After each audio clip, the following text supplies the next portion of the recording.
Okay, we'll call to order the regular city council meeting of August 9th, 2021. Madam Clerk, the roll, please. Vixen. Here. Salvia. Here. Albrecht. Here. Harrison. Here. Peterson. Here. Sage. Here. Thank you. Would you please join me and rise for the Pledge of Allegiance? Pledge allegiance to the flag of the United States of America and to the republic for which it stands, one nation, under God, indivisible, with liberty and justice for all.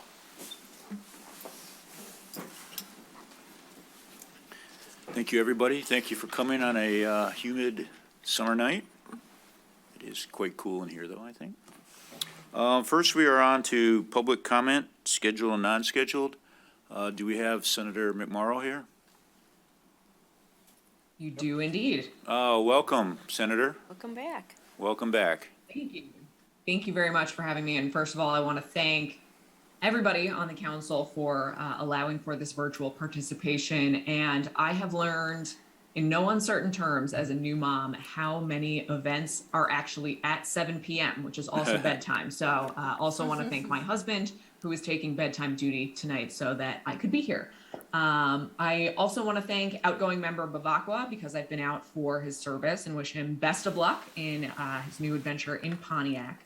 And as many of you may know, we are on our summer in district work period, which means that we are not in regularly scheduled session. Our next tentative session day is August 25th, and we are scheduled to resume in September in normal session. So with that in mind, I just wanted to share a little bit of what we've been working on throughout the summer and leave some time for questions if there are any. So we just sent out a mailer to members of the community. It looks something like this. And I do want to say anytime we send out a mailer, I wish we had a budget to be able to send a mailer to each of the 280,000 residents that we serve. But we don't, unfortunately. So this goes out to a small group of residents, but we always leave copies at all of the libraries and city buildings, wherever they will have them. And they're also available on our website. What we try to do in our mailers is make them really informational and empower residents to feel like they know what's going on in their state government and to be able to participate. I know sometimes it's just really intimidating to try to follow along and figure out the inner workings of everything. So we talk about gerrymandering in a very nonpartisan way. So we've got a breakdown of what gerrymandering is, how it works. I know I'm showing you something that you probably cannot see very well on the screen. And then information for people if you want to follow along on the Independent Citizens Redistricting Commission, which is meeting now. They are starting to work on legislative and congressional maps. What we are hearing is there will likely be first drafts for review in September, and they will actually be starting with the state Senate districts. But that census data is coming in a little bit late, so they did ask the state Supreme Court for a possible extension of the deadline for those districts, but I think they're still trying to target the end of the year, but we may not know final district lines until the end of the year, early next year. But stay tuned to that, and I really encourage not only members of council, but any member of the public to log on. You can watch all of the live meetings. Any member of the public can submit their own maps. So I went down a rabbit hole a little bit last week to kind of dig in and see what people had been exploring trying to do. And as this is the first time it is the Citizens Independent Redistricting Commission, I have no say in it as a legislator. So I am just watching with curiosity about what my district might look like when I am up for re-election. We also discussed the budget process. And one thing that I do want to offer up to council and to anybody who's interested in, my office hosted a meeting with the Senate Fiscal Agency, which is a nonpartisan fiscal budget department that we have in the legislature, with city managers, members of council throughout our district a few months ago, just to talk through the budget process, to outline what goes into the budget. And it was actually, we got really good feedback from all of our city managers who said, you know, they work on this every single year, but the information that was presented was new and was actually very helpful as our local communities figure out your budgets and kind of how the process works and how you can be involved. And I'll also say that if there are particular budget asks, it is a year-round thing. So as there are asks, as there are concerns, please elevate them to our office and we will advocate on the city's behalf during the budget process. So we passed legislation a couple of terms ago now to change the date that the state budget is constitutionally required to be completed from October 1st to July 1st. But we passed that before there was a global pandemic. And unfortunately, we've missed that deadline last year and this year. So while we passed the education budget, we have not yet passed the full state budget. And I know from Majority Leader Shirkey and others that they are still targeting that October 1st deadline for this year. Just a couple of other things really quickly. I am working on a bill package with a number of my colleagues related to infrastructure resiliency. So particularly in Southeast Michigan, we have had a number of extreme weather incidences and flooding recently, significantly more than much of our infrastructure is designed to withstand. When you have multiple 100-year floods in the course of a few years or even a few weeks, I've heard from a lot of residents who have seen significant flooding, damage to basements, damage to homes. Obviously, we saw many of our highways shut down for a significant number of days, if not weeks. So I'm working on a bill package to really harden our infrastructure and prepare our infrastructure for the likelihood that we will continue to see more frequent extreme weather, whether it's flooding, whether it's cold snaps, heat waves. So that will be coming out at least in a press conference tomorrow, but more details will be coming up in the fall when we're back in session. And with that, we've also been sending out a number of flooding resources to any residents who are impacted or concerns. We have those on our website, and those are available to anybody who is looking for those. And with that, I will leave it open for any questions or comments. Council, questions? Councilmember Peterson? I do. Hi, good evening, Senator McMorrow, and thank you for joining Hi. us tonight. And congratulations as well, since I didn't get a chance to Thank tell you last time. Thank you very I much. am curious. There was the landlord-tenant relief bill regarding the rent and that. Understand today that, well, I learned today that both parties must apply to be able to have a landlord receive that. Do you know Okay. if that's true? We would have to look into the details of that. I know that there was a continuation on the federal government of the eviction moratorium, but it is now, my understanding is it is targeted towards more heavily impacted communities. It's not a broad moratorium, but if you want to follow up directly with our office, or I can make sure that we follow up directly with you to get specific details and answer your question. Okay, and I do know it pertains to the MISTA grants that the state Okay. was putting out. Okay, I will email you. Sounds good. Thank you. I just want to make sure I'm not sharing inaccurate information if I don't know it off the No, top of my no, head. that's fine. And the other thing is, can we really get Secretary of State to move along? Because we're still having a huge issue with those renewals of the driver's license. Yeah, absolutely. So, and if you do have residents who are stuck, please have them contact our office. Okay. We have helped a number of residents get through to appointments. We know that there are a lot of residents who, you know, the system online is not the most user-friendly. I've made the recommendation to Secretary of State that rather than go location by location looking for those appointments, is there a way to be able to search, you know, within 25 miles of my home, for example, for appointments that are available? My hope is that the ability for walk-ins is going to help that. People can go to Secretary of State's offices now and either be seen right away, or there's now a greeter at many locations to be able to book you an appointment within the next couple of days, so we don't have people waiting, you know, hours and hours on end at Secretary of State. But if there are still people getting stuck, please have them contact us and we will assist in whatever way we can. Okay, awesome, thank you. Thank you. Any further questions from council? Councilmember Albrecht? Thank you, Senator McMorrow, for attending virtually today.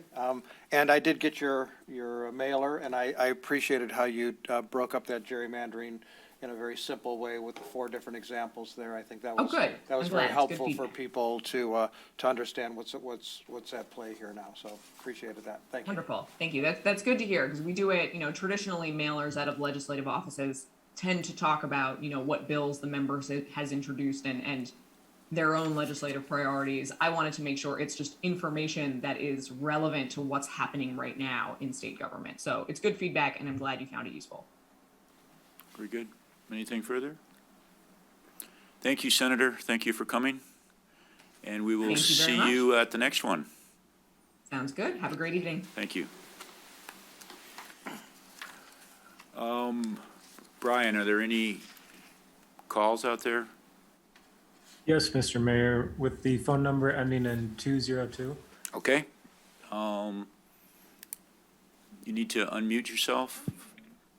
I'm unmuted. Good evening, everybody. Patricia Kane, 817 West 4th Street, Rochester.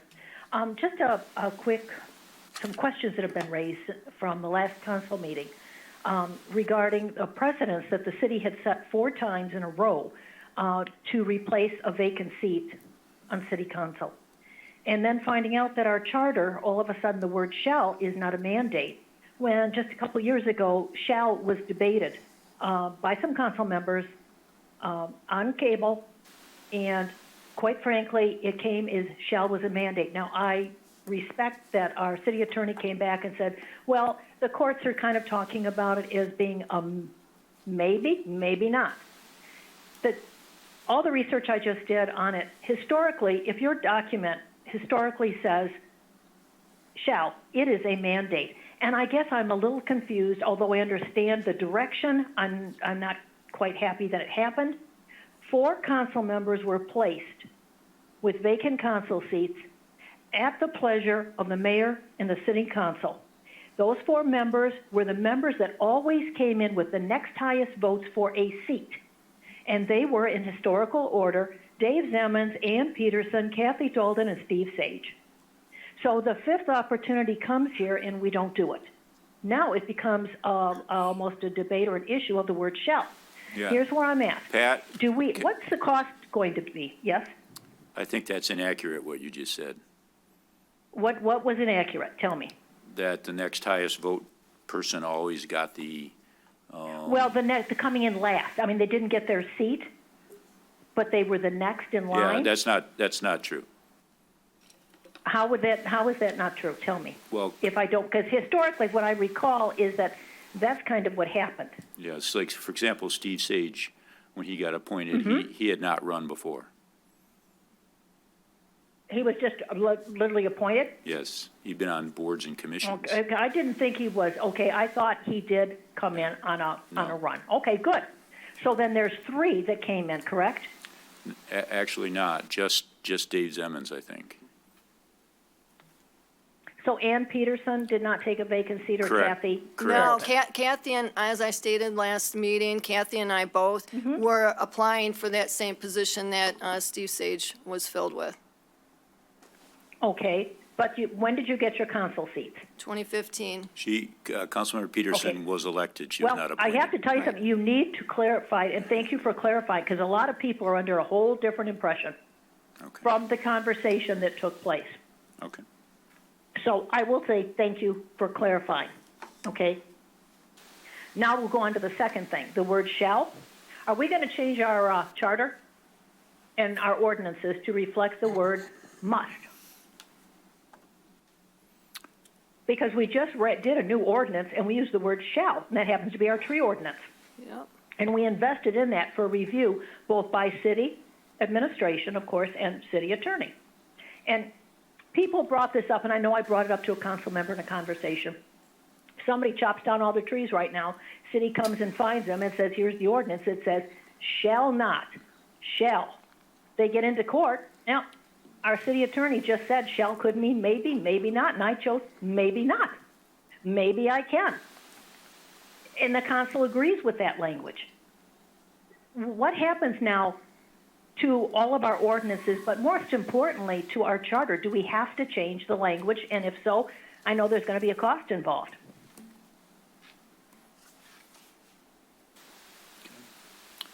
Anything else, Pat? Well, I'd like to know about that. I mean, people have concerns. What we saw, and I'll tell you the next thing we saw, is that there was no apology for having all these people come forward. That we just kind of flipped and changed our mind after we asked for them to come forward and we asked for people to apply. Yeah. We've never done that before. Okay, nobody's going to apologize, and it's perfectly fine, because I think there's enough people now that are almost to the point we need some changes. And I would hope we see changes soon, because I think we need them for everybody. Thank you. Thank you. Any further public comment? Fuck that city council. Huh? Pat, I think we can, Nope. we can still hear you, I think. Christian, do you want to come up here? Good evening. This has nothing to do about last week, by the way, or 2 weeks ago. So I just want to ask the city councilor who I would direct comments to about the condition and appearance of the park area directly behind here. After the past few weeks, you go through and it's a showcase piece, it's a showcase area. And I've noticed that it has tended to become overgrown with a lot of weeds. There's a lot of landscaping, I think, that could be enhanced and improved. And even in particular, when you go through the parking lot here, where the asphalt hits the curb, if you guys were to walk out there, you would see lots of overgrown weeds. It just looks like it's not kept up. And I think from an appearance perspective and from an idea that that's an area where well, I shouldn't say everyone, but a substantial number of people, not only local residents, but people from out of town, park their cars. It's the gateway to the park. It's the gateway to the trail. In another month or so, there's going to be an enormously large Arts and Apples Festival, and it's going to get lots of eyes on it.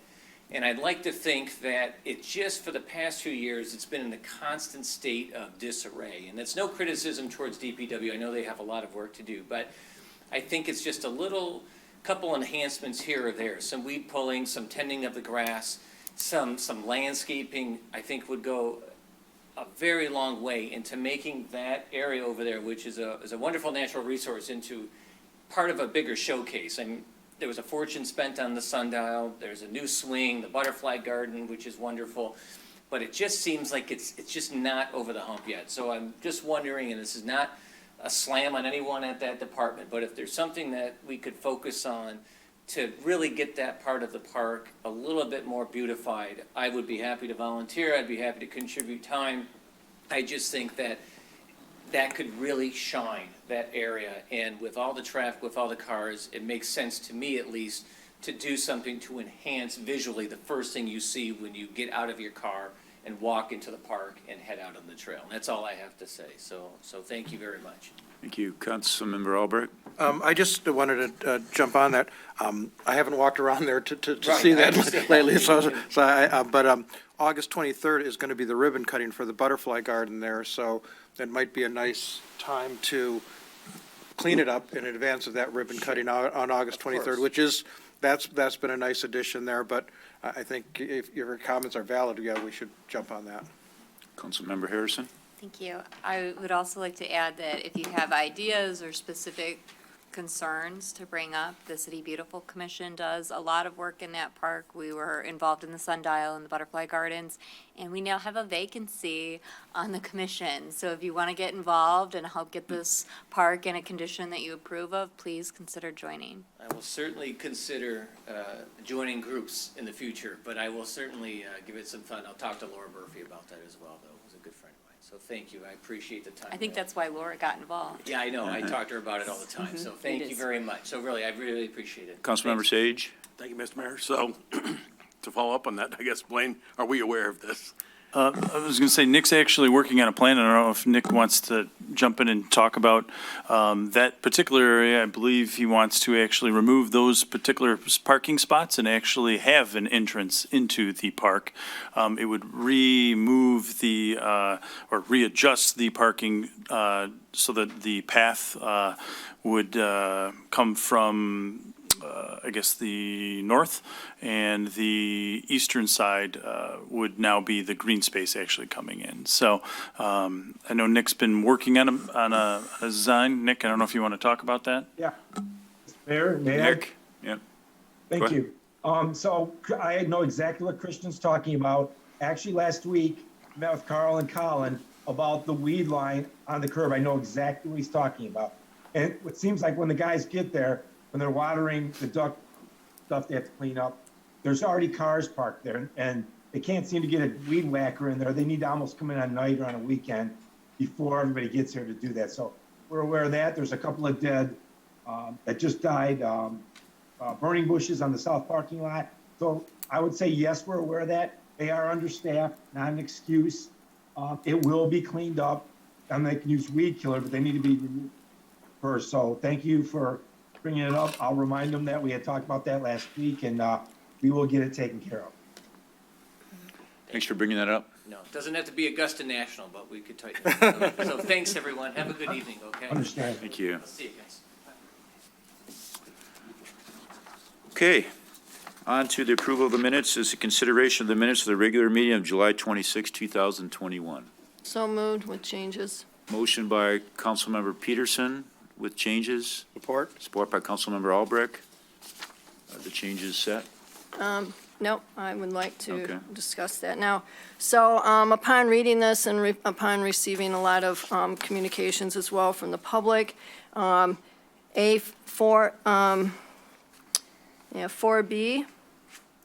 I would like to see all the discussion regarding that placed in our minutes.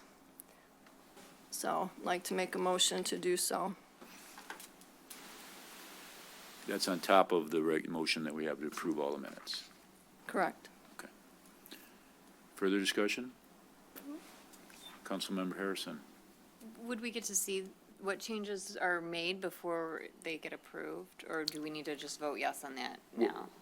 Or you just you do the verbatim of it, right? I guess I'm Correct. not sure. And then I could send that on to council for next meeting. Okay. So then, Madam Clerk, then should we not approve Yeah, we the can't minutes? approve. Yeah, we can't approve. To table the approval would probably be a good idea if there's that significant of changes that council would like to consider. Fine, I make a motion to table the minutes until all the conversation of 4B is added to the minutes. Very good. Motion by Councilmember Peterson, support by Councilmember Albrecht. Madam Clerk, the roll, please. Vixen, Yes. Salvia, Yes. Albrecht, Yes. Harrison, Yes. Peterson, Yes. Sage. Yes. Thank you. Thank you. Next is approval of the consent agenda. It is consideration of a special event application from the Rochester DDA to hold the Front Porch Story event on Tuesday, August 24th. Motion to approve? Motion by Councilmember Harrison, support by Councilmember Peterson. Madam Clerk, the roll, please. Vixen, Yes. Salvia, Yes. Albrecht, Yes. Harrison, Yes. Peterson, Yes. Sage. Yes. And Mayor, real quick, since that is almost a full calendar right now, minus probably some things that'll fall in later, can that be emailed to us so we have it for the Sister City Committee meeting so we can take it with? Thank you. Next, we have old business and table items. There is none tonight. There's not a public hearing. There's not a legislative deliberation. Reports on regular business. First is a discussion regarding staffing and finance. City Manager Wing. Yep, actually, I'll add my comments, but I think Anthony, as the Anthony? director, is actually going to be leading that one. So Anthony? Welcome, Anthony.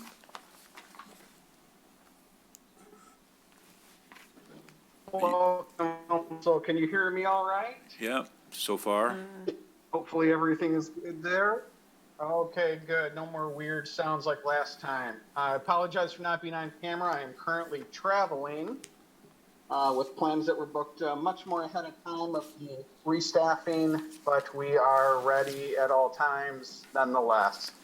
So tonight we have an opportunity to bring forward to you some changes that we have proposed, both to the subcommittee and then now to all of council regarding the finance department and what has transpired lately with a vacancy and the current market and labor market environment and what we are looking to achieve for stability, some minor changes to the model, and how that's going to go going forward here for your consideration.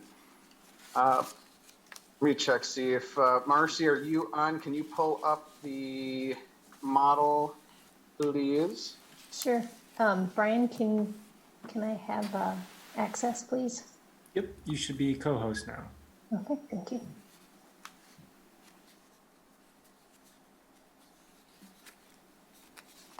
The wonderful world of Zoom.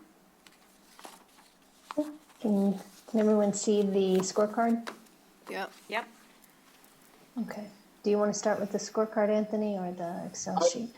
Yep. We'll just start real quick with the scorecard, and then we'll jump forward to the Excel sheet because that's really the bulk of it. So any of the options and discretionary changes, we always put forward with the scorecard. And for anyone that is not familiar with it, it's measuring what we're looking to do and how we're looking to spend dollars, and does it match and align with our objectives, both from the annual SWOT exercise as well as our vetting in the priority outcomes that we have and indicators below. With things such as staffing, they're never very high scoring.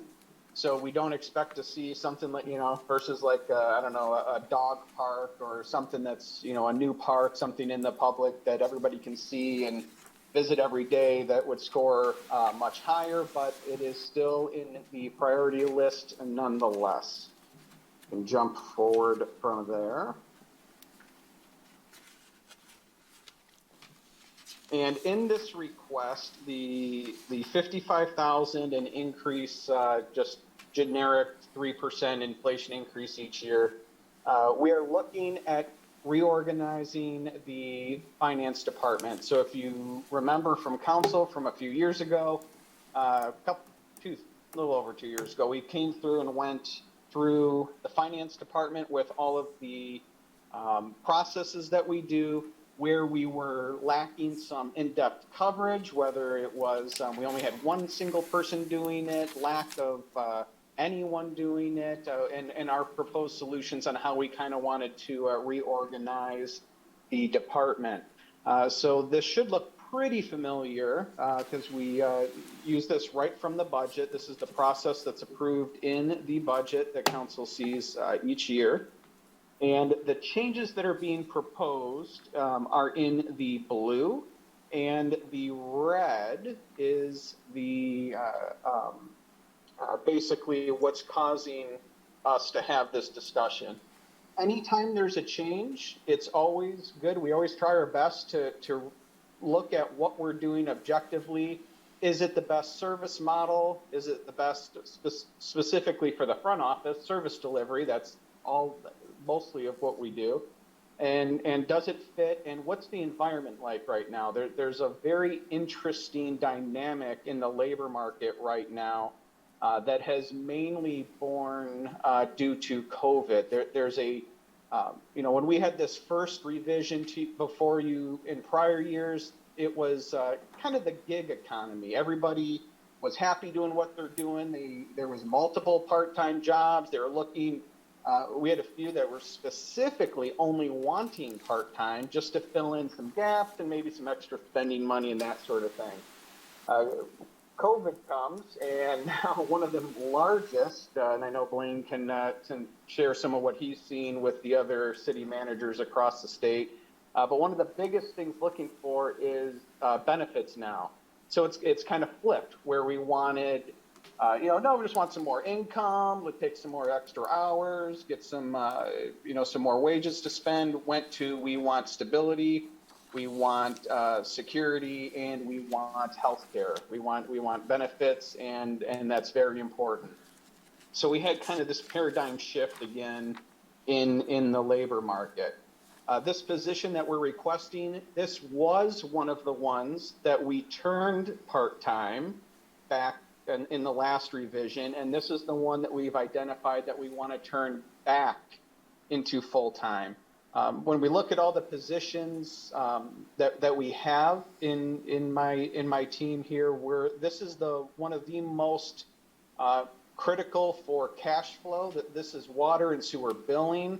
This is the receivables. This is doing all of those very, very, very important things to make sure the bills are right.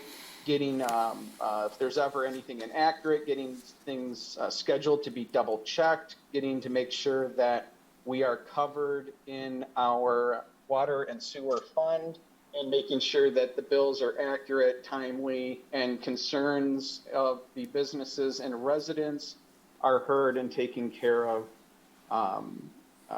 in a very timely and quick manner. So in this change, is the effect to the blue sections that you see on the screen. That's going to allow us to cover some other various areas by doing a few job duty tweaks around in the team. And this is mainly going to get us not only the consistency in our water and sewer, but it's also going to get us the backups that we need, as well as as being a backup designated for our building department as well. So that is kind of how this flow chart is presented here. And Marcy, do you want to take over on the next part here? Sure. So I'm just going to add just a small bit, because I don't know if it's showing up super well on the screen, but Anthony alluded to the fact that what we're asking for is to correct the red square, the accounts technician for water and sewer billing. And in our current budget, that was set for 2 part-time individuals. As in the proposal, we're requesting to move that to a 1 person, a full-time individual, and that will allow us to not only keep the green is good in this chart, but it will also allow us to address insufficient depth in our building clerk area for the building department, because this new full-time person is going to be the dedicated building department clerk backup. So it doesn't shift the yellow building clerk issue all automatically to green, because it's going to take some time to get the person up to speed in their utility billing job. But ultimately, we hope to get them where they'll be the dedicated backup, where the building clerk does not have any backup. So it allows us to correct a known problem. And moving that, this is always kind of one of the important things to look at is what's our current model costing, what's the staffing change plan cost, and what fund does this impact? Marcy, if you could shift that up, we can't see it on the screen. Is this a little bit better? The cost portion on the bottom is cut off. Okay, let's see here. Let me close that. Now, There you can go. you see this a little There bit you better? go. Yep. Okay, alrighty, and let me make it just a little bit larger for the viewers at home too. So our current model, what we are costing just the 1 part-timer, because we have lost the other part-timer to another job opportunity. We're running at the anticipated cost at this amount, the $17,000. The proposed staffing change would be the ask tonight, the $55,655, and that includes the net wage change and the benefit change. And our hope is, to have that continuity of service internally and externally, flexibility with our front office team and coverage. And the job market really is pushing this. There aren't as many in the market. The job seekers, they're looking for different things. So we're trying to react and have a viable option for what's available and those job seekers in the marketplace. So I think this will give you the background for what is reflected on the scorecard. But if you have any questions or if you need me to move the spreadsheet, I'll be glad to do that too. Councilmember Albrecht. There's a document that Blaine had sent us at the request of Councilmember Peterson last time, which I thought was very helpful as part of this discussion. It was the City of Rochester Budget Employees by Service. And as part of the Budget Committee, we went over this on Friday, but when I got this document from Blaine, if you go back to pre-COVID fiscal year 2020, this was the model we had before. We had 4 full-timers in the finance department. We went down to 3 for all the reasons that both Anthony and Marcy articulated, and it's not working anymore. So, and the big cost you see here is the benefits cost, the fully loaded benefits of $25,000. I would also I'd also present that while they show the net changes, $55,655, we also had another part-timer who's already gone, which was he or she was also at $17,000 in terms of salary. So I thought the presentation they made in terms of getting back to the future, going back to where we were 2 years ago, it's in line with when you look at what our fiscal year-end 2022 budget is. This would increase 1 full-timer in the finance department. So based on what was presented, I would make a motion to approve converting the part-time utility billing technician position to full-time at the approximate cost of $55,655 per year and a charge to the Water and Sewer Fund. Support. Motion by Councilmember Albrecht, support by Councilmember Peterson.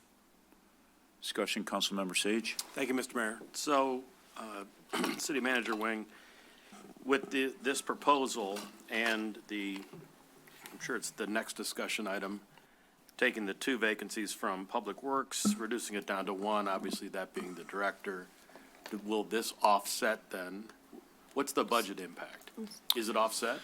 Yeah, so for this with our water, there are 2 different funds. So you have the Water and Sewer Enterprise Fund, and that's going to have an additional cost of the $17,000 in that fund.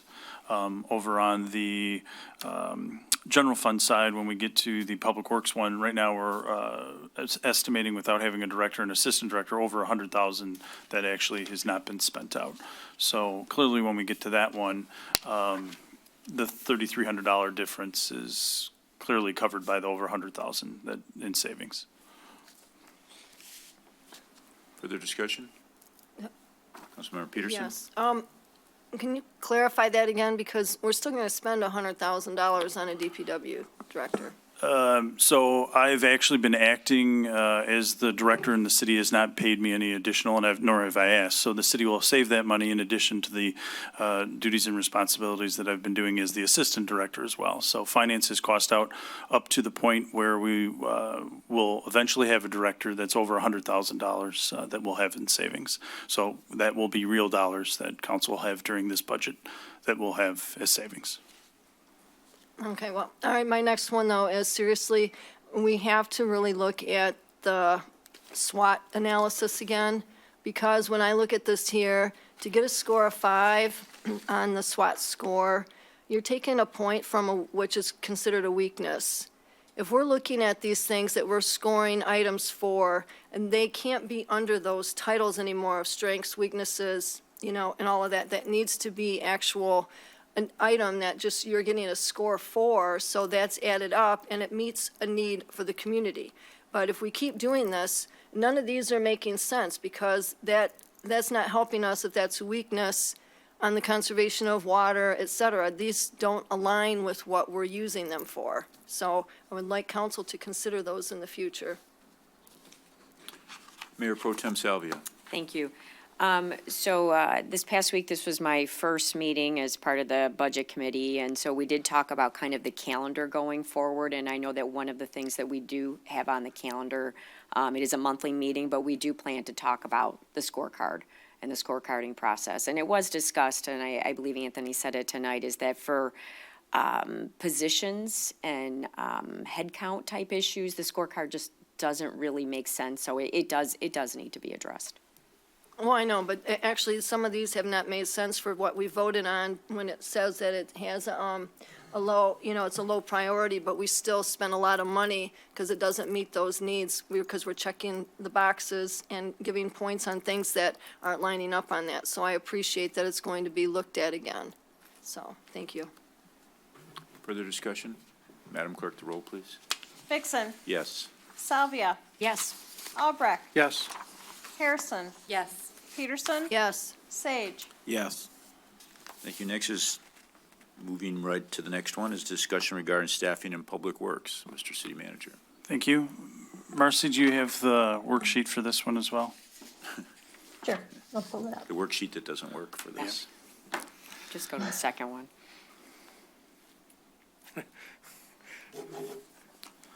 As Marcy's pulling that up, again, in addition to the worksheet, the scorecard, there's also going to be the organizational chart that will be a secondary one. Other than me speaking tonight too, we do have our superintendent here to answer some questions. Overall, for Public Works, we've been looking at reducing or phasing out our legacy employees. These are employees that were full-time employees. They come back as a part-time employee to help us kind of fill a gap, train some individuals, and that's why they're legacies. We've been fortunate enough to have a few of those individuals stay on for a few years as they've continued to train our other staff, both full-time and part-timers. Tonight, in this specific request, we're looking to eventually phase out 2 legacy part-time positions and elevate a part-time position up to a full-time. Although not just recently, if you go back to 2010 through 2012, we actually had 2 other full-time employees in the Public Works Department. So as was noted in the finance director, by the finance director, the market has shifted with our part-time employees. We've even adjusted from our base salary of $11 up to $14, along with what I'll call some sort of bonus. It's a retention bonus per month, even for seasonal employees, of $100, and we're only able to actually attract 1 employee during this time. So as was noted, we are looking at elevating a part-time position. The net cost to that is about $3,300 when we take in the salary from the 2 legacy and take the salary of the part-time position. You combine those, and the net cost with benefits all rolled in is about $3,300 more. This will allow us to do quite a bit more, and that's actually, well, I guess let's use the scorecard first and then go to the other worksheet. On the top part for Public Works employees, since we are checking off a lot of the areas, so in the strengths, there's several that are checked off with this employee, from the safety of the public, from Parks and Recs, vibrant downtown, desirable community. In the opportunities, there's the infrastructure and improved recreation. On the weakness and threat side, we have the parking component as well as the financial stability. Similar, the next section, the values, going from the environmental area to fiscal strength to public service, several of those boxes checked off, and then strong neighborhoods and downtown viability. Again, as was noted just in our previous item, the scorecard is more for projects and not necessarily set up for personnel. So what staff has done is, and Marcy, if you can pull up the next document, is actually look at the organizational and operational components for these positions. Using the same color system, Marcy, along with our HR staff and finance, other finance staff and our public works staff, look to see what a full-time individual, and I'll just give one example. Our part-timers aren't necessarily able to have a commercial driver's license, so they're not able to be a part of that team that's going to be snow plowing. They're able to use the smaller vehicles to maybe hit the cul-de-sacs and whatnot. When we look at our actual structure, we have a team of 3, another team of 3, and then a team of 2 currently. So that one part-timer is able to fill in some responsibilities, but not all. Through this worksheet, we're able to actually get more of those yellow areas into the blue and green areas to check off the boxes. This also allows us to fill a spot and get more training for that individual, as we're starting to see several of our employees basically are within 1 to 2 years of retirement. So getting a individual that we've already trained over the last 4 to 5 years and retain him within our department is very desirable. So I don't know if our superintendent, Jason, if you wanted to say anything, or maybe just answer questions if there are any. Jason, welcome. Thanks. I believe this is the smart thing to do. It's the time. It's kind of overdue. It's, as the manager mentioned, there's a lot of people retiring. There's vacations. There's been, COVID relief, stuff like that. This young man's been here for a long time, waiting for a position. He's grown up. He's ready. I want to invest in him so that he can invest in the future for the public works and all the residents.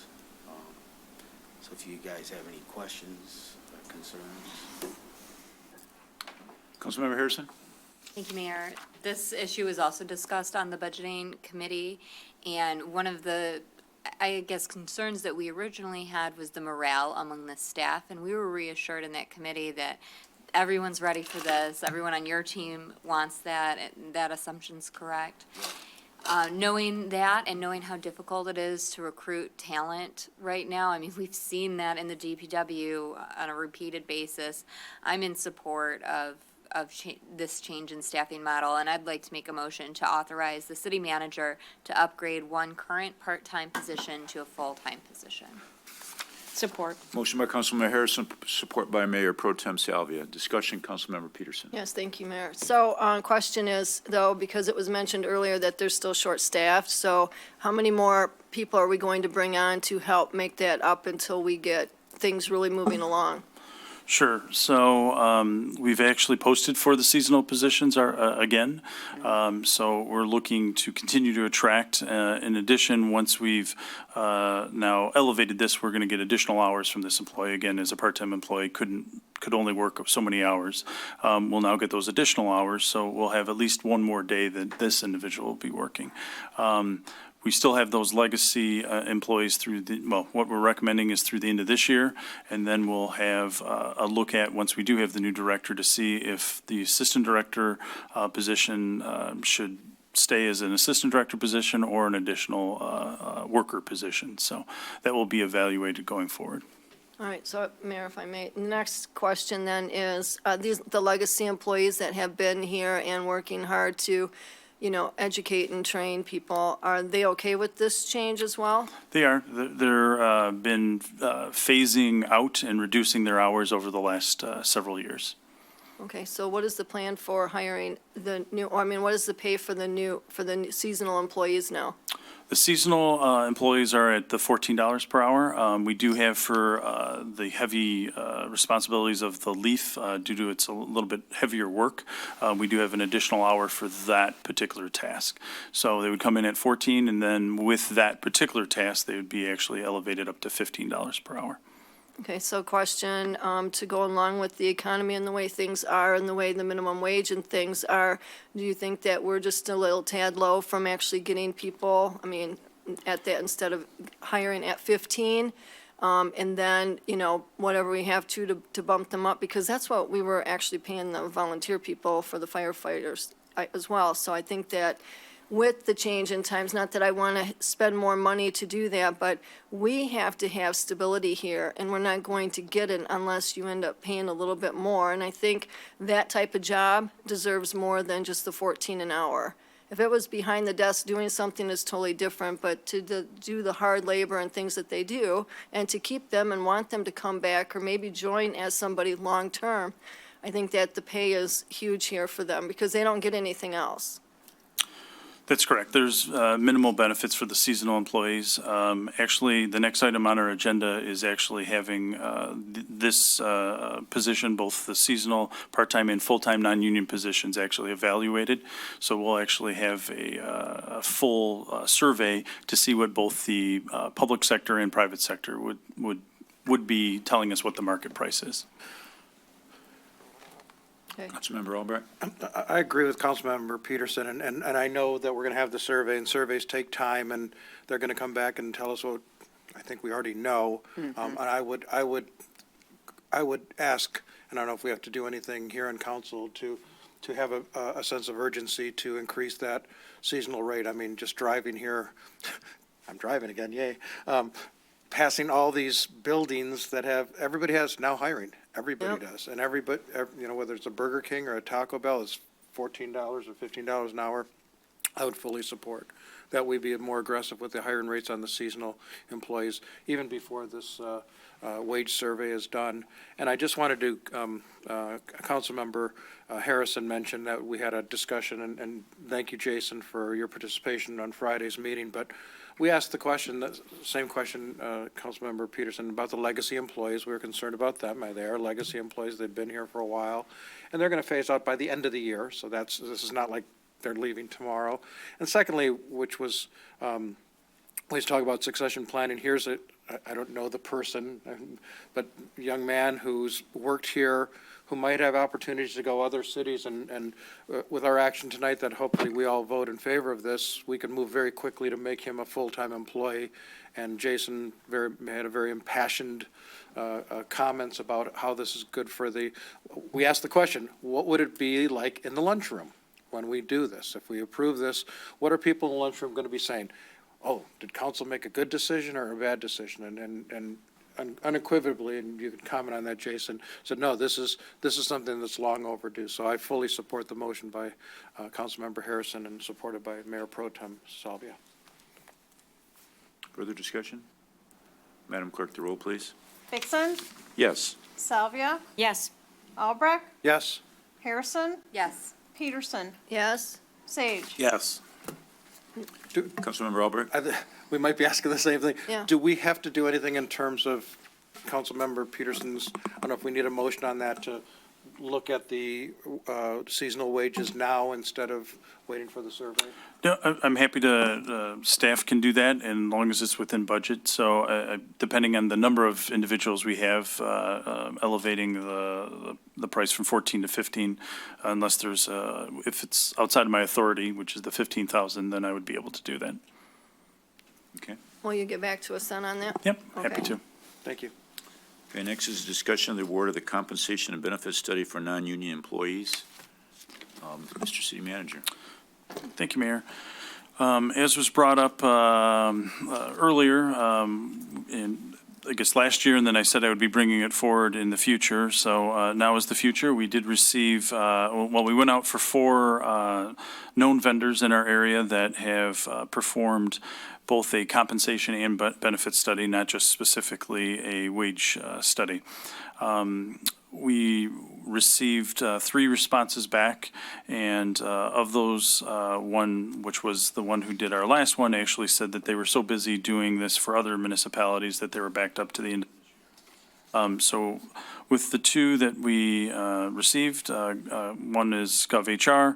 They happen to be doing our Public Works Director search. Their materials in the packet, again, to go through and review the non-union, both the, or I should say, not just both, but the full-time, part-time, and seasonal positions. Their overall cost is at $14,100. And then the other company that actually has done recent survey studies for both compensation and benefits for the OPC, RARA, and the City of Rochester Hills is a company known as McGrath, and their overall proposal is a little bit higher at $19,836. Again, I feel comfortable with both. I've worked with both of these companies in this capacity on wage and benefit studies. It's a little bit unique from our last search. Last time we did this, this compensation component, we did not actually include both the private and the public sector. I feel that's important in this climate, as we are competing not just against other municipalities, but actually also the private, and both in benefit side and on wages.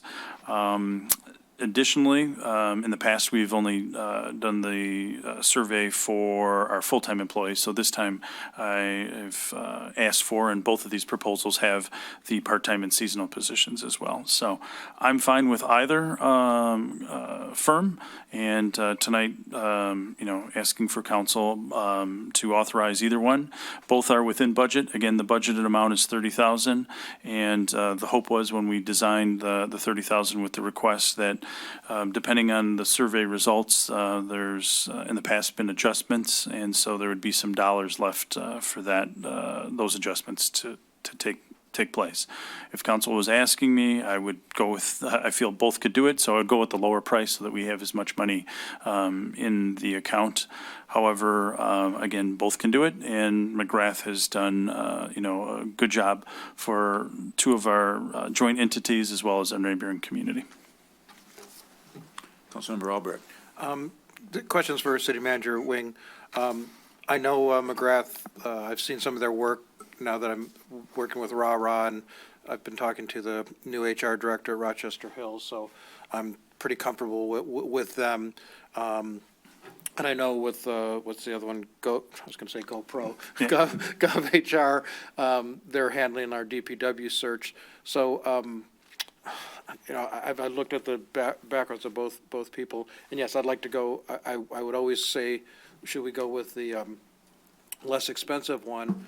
But in this case, you get what you pay for, and is it better to not put all your eggs in one basket? It's a question. I'm not making a motion or anything. I really like some more information to let GovHR handle the DPW and go with McGrath for the compensation, since they've done Rochester Hills, they've done RAH, they know our territory and everything else. And the work that I saw was pretty good, because they laid out for RAH increases over the next 2 to 3 years. So just questions for you.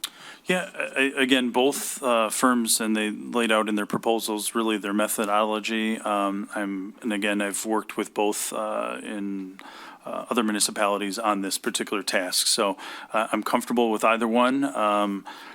My understanding is McGrath is actually going to be doing a update for the city of Rochester Hills. So I actually thought their proposal, once they told me that, was going to actually come in at a lower cost. However, it did not. That's, their process. I don't necessarily, I look at both of them as having very competent staff and going through, a process that's going to gather very similar results. So I don't see one as, I guess, being the Cadillac and the other one just being the Chevy. I look at both of these being very high caliber firms. So I'd be comfortable with either. There are some synergies, I think, with GovHR also getting to know our municipality already with the search. And my assumption would be, since they've looked at our pay ranges and schedules, specifically with the Public Works Director, that might be one that they're already crossing off the sheet, compared to McGrath that's actually going to need to look at that when they're going out to do it. So again, they're within $5,000, so that's why I felt comfortable with either one. Mayor Pro Tem Salvia. Thank you. City Manager, can you speak to, any, I'll say, reductions in costs that we could get, because we have recently market tested several of these positions? I'm not really in favor of, I think the labor market is so tight that we all know that there needs to be some compensation adjustments made. So to me, this just seems like we're spending money, we're paying someone to tell us what we already know, and I think we could probably just use our common sense to appropriately review positions, use our internal resources in HR to evaluate the positions. And in addition, are there any reductions based on the fact that, you know, the DPW director, we're market testing that currently. So can the scope be reduced and the 14,000 reduced?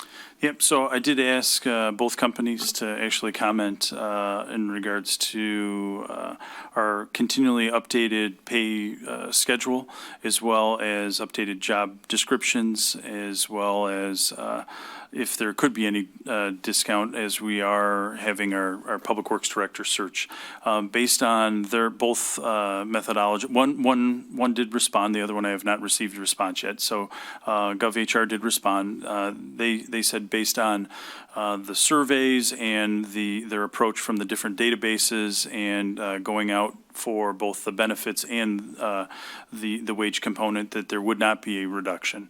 And I would say, really, we don't have an HR director so we don't have a staff person here that would be able to do that, I guess, other than myself, that I've been an HR director, but I'm currently, my plate's full. What both of these firms would be doing is using databases, which the city does not have access to, so that's several $1,000s for that. So probably for both of those, it's probably $5,000 to $6,000 of their search.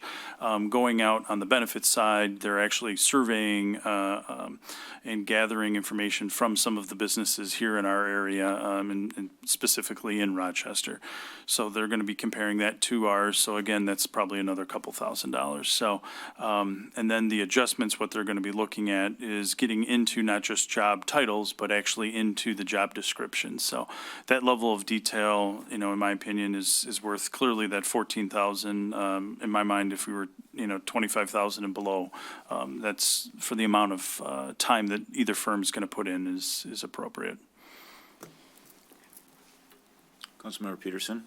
Yeah, so I have had the pleasure of working with McGrath as well when they did the RARA's compensation and benefits study. And I will say that I think that, first off, I'm going to backtrack and say, first off, since we actually approved for this last year, I think that we should have probably put this in works then to where this would have been an easier discussion and we wouldn't have another group already looking at one position. It could have already been, part of what we know we would be needing.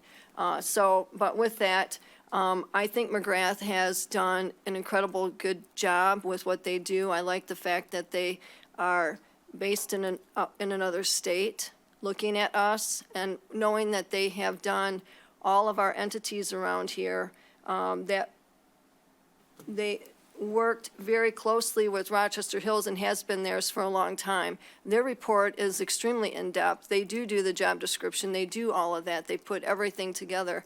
And, yes, by doing this here, no matter what, we're going to see that we are understaffed and underpaid in many areas, and with the breakdown of the benefits was also found when they did the other ones that we have. So they're very, very thorough. I think that knowledge that they already have is going to make it easier for them to give us a better report than GovHR, who's just kind of starting out with that one. And I would like to not have all the eggs in one basket, because that is for hiring purposes, and this is for us to make the right decisions moving forward.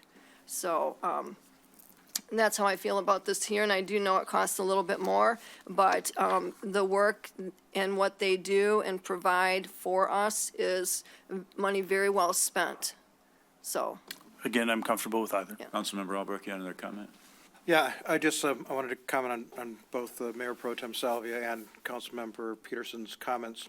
In terms of consultants, you're right. It's, you pay for consultants to come in and do things that you could do internally, if you had the time and the people to do that, and in this case, I don't think we have either.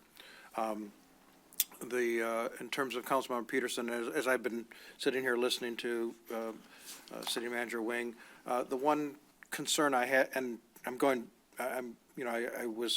GovHR is also out of state, so they're both have the out-of-state, fresh look at it, whether we go with GovHR or McGrath.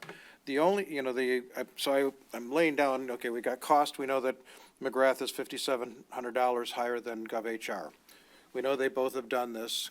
McGrath has done some more in our community than GovHR has done.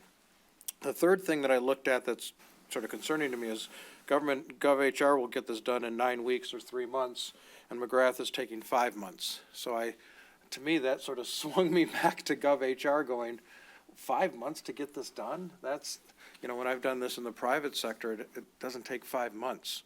So I would consider, I offer that up to my fellow council here that should be another thing we consider before we select one or the other. We know where the cost issue is. We know they both can do it with one who's had a little more experience locally with us with RAWA, OPC, and Rochester Hills, that being McGrath.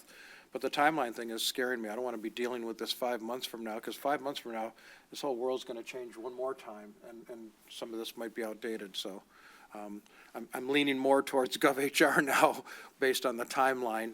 But again, I would like to hear other council members' discussion and let somebody else make a motion if they feel. Councilmember Harrison. Thank you, Mayor. I would agree with Mayor Pro Tem Salvia's point that this is a lot of information. I think we're going to get back that we already know. We know we're understaffed and underpaid, and I think that the most fiscally responsible decision in this would be to go with the cheaper option. Councilmember Sage. Thank you, Mr. Mayor. So I too thought back about when we had this discussion. It was 2 years ago, right? Right at the start of the new cycle. And things changed, right?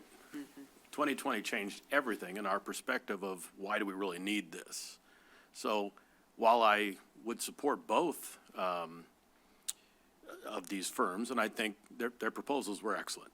I like the fact that McGrath has worked here locally. I like the fact that our administration has worked with GovHR. They're currently involved with us. But at the same time, I too am hesitant to say we truly need this as a city right now.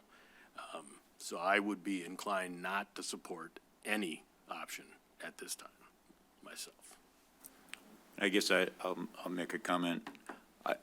I agree with Mayor Pro Tem Salvi and Councilmember Sage. I think the world's changing. We know we're going to have to pay more. Do we need to spend $20,000 to know we need to pay a few dollars more an hour?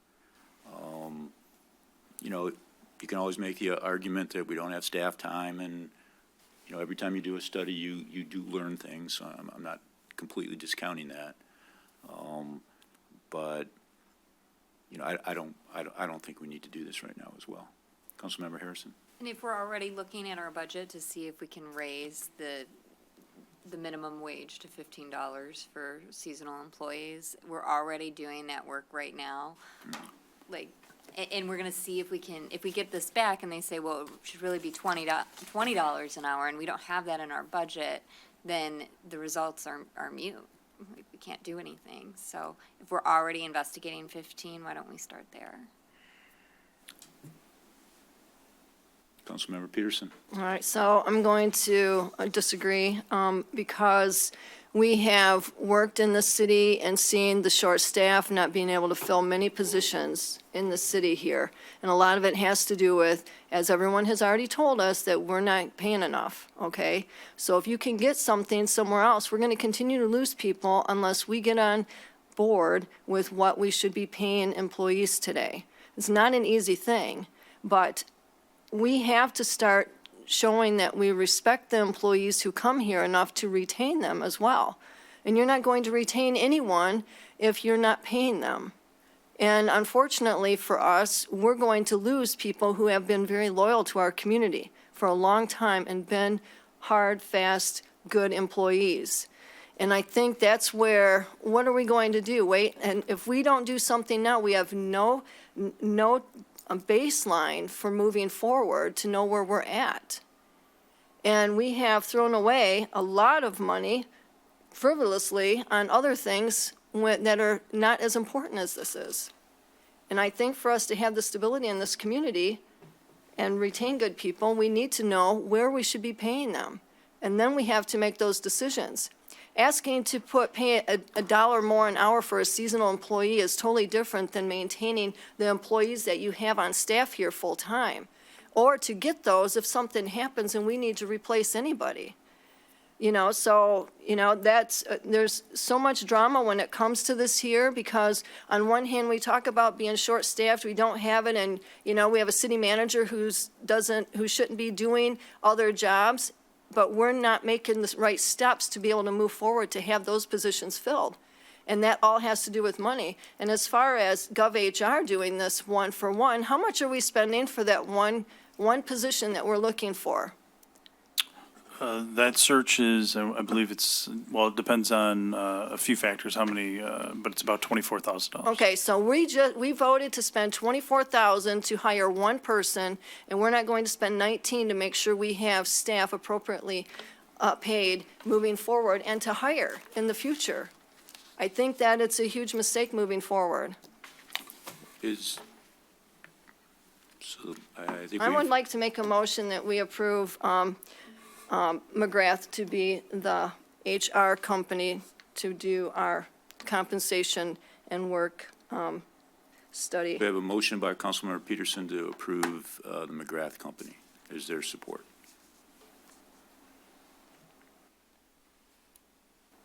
There is not support. Mayor Pro Tem Salvia.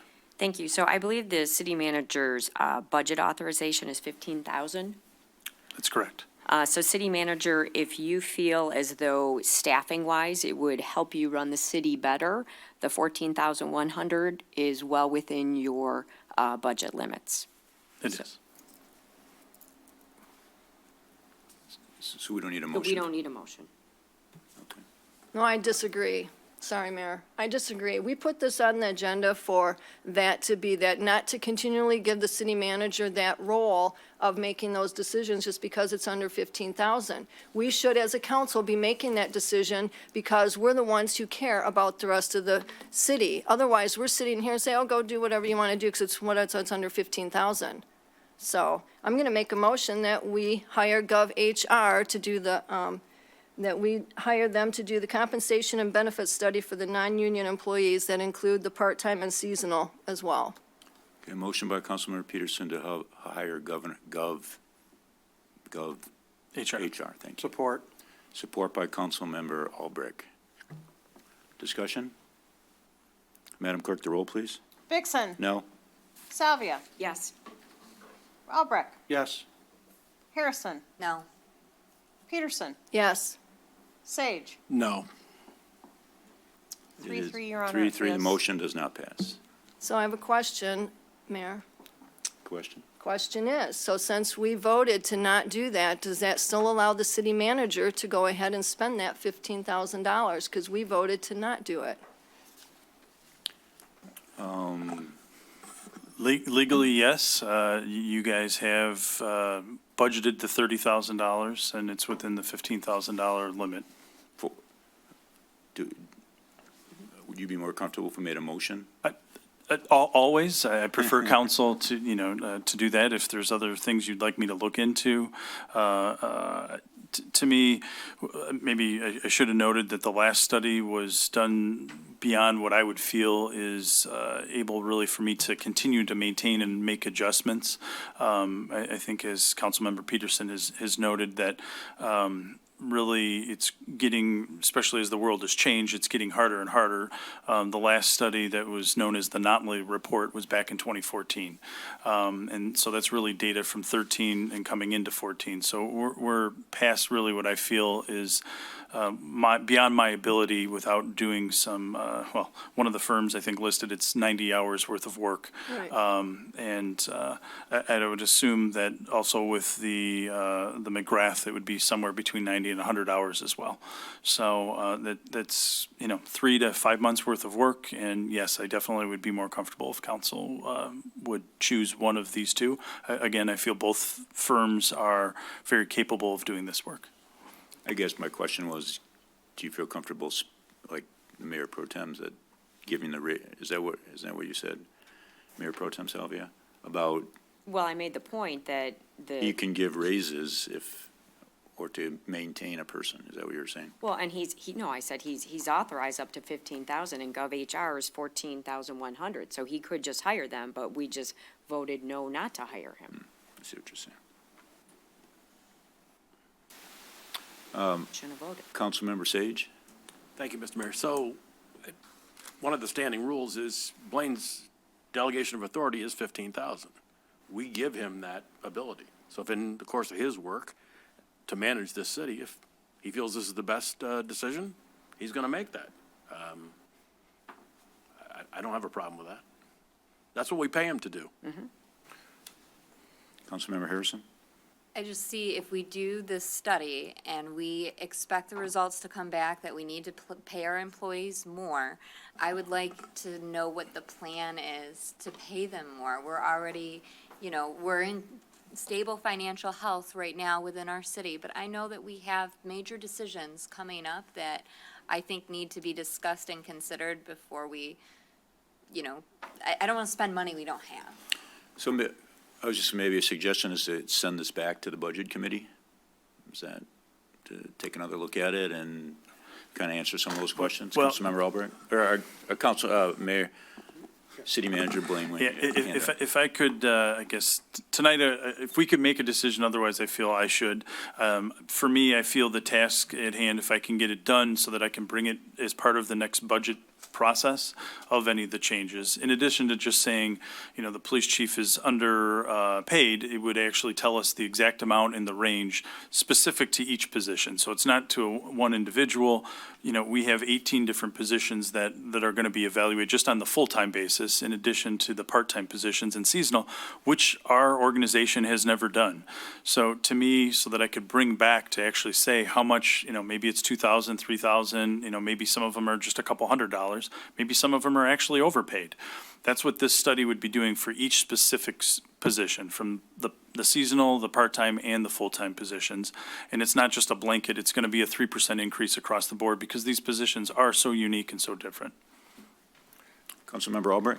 I'm confused because I thought the motion that Councilmember Peterson put forth with the less expensive one, the 14,100, made sense because it was under the $15,000 purview that the city manager had.